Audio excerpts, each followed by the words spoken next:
Hi guys, Assalamu alaikum. This pina colada recipe is so refreshing and yummy.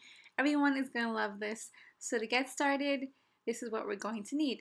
And we're going to need some pineapple, of course. So we have 2 cups of fresh pineapple, some coconut milk, some coconut water, and some cream.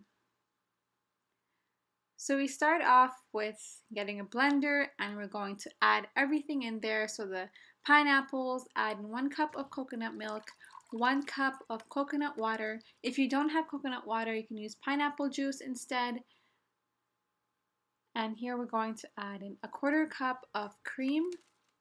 We also have some ice, which is optional. If you don't want to add ice, you don't have to.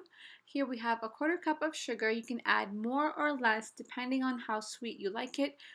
With a 1/4 cup of sugar, you're going to get a nice sweetness to it, but not overly sweet. So go ahead and blend that for a few minutes.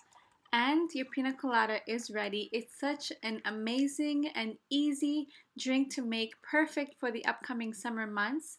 So I hope you enjoyed this video. Do give this a try. Your friends and family are going to love it. So with this, I'll end this video and wish you all a beautiful and blessed Ramadan. Stay happy and stay blessed as always. See you next time.